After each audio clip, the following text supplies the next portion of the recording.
Camp 30 is located in Bowmanville, Ontario, on Lambs Road.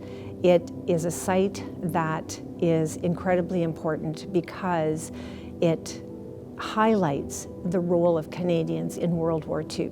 And most Canadians don't know about it. Many people don't know about it who even live locally.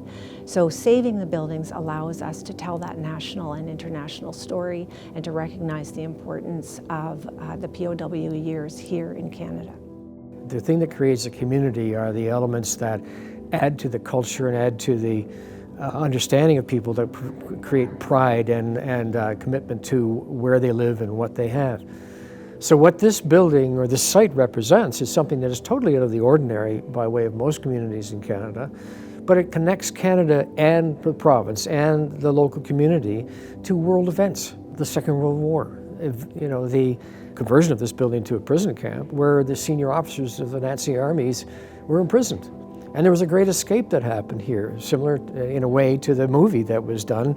And so why wouldn't a community rise to say, well, this is very special as a part of our identity?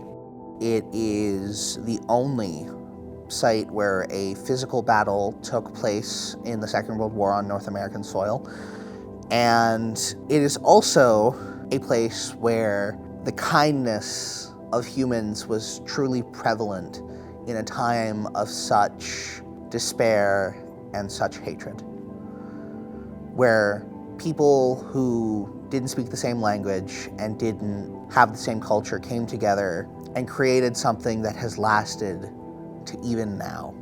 The building that we're working on conserving at this point is the cafeteria, and we chose it to start with because the World War II battle, called the Battle of Bowmanville, sort of culminated in that building. And when you think of World War II battles, you think of guns and grenades and hand fighting. And the Canadian Veterans Guard decided that the POWs did not have those kinds of resources, so it would be a fair fight, a Canadian fight. And so they fought with the same materials that the POWs had available: hockey sticks, baseball bats, jams of jars, bricks, hot water turned on people trying to get in the barricades. And in the end, so many of the Germans went away feeling like, my gosh, this is what it is to be Canadian. So that's really incredibly important. The cafeteria is a remarkably modern, cutting-edge design designed by an Ontario government architect, but is as the equal of Frank Lloyd Wright work or expression of the same time frame in the U.S. And it's here. It's a seminal piece of architecture, as are two of the dormitory buildings, which are reflective of that cafeteria building.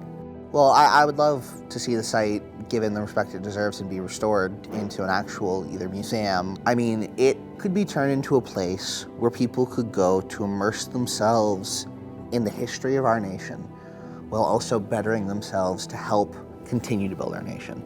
And it's always very important that buildings of this nature have to have a use.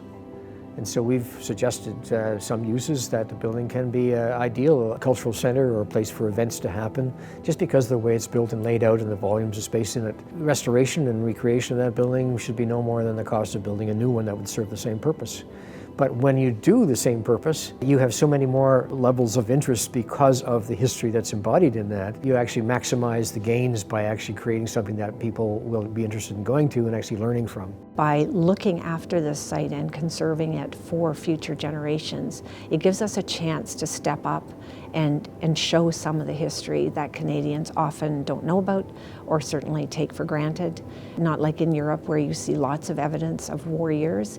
Here, this is our only POW camp still standing in Canada, and it has an incredible story to tell.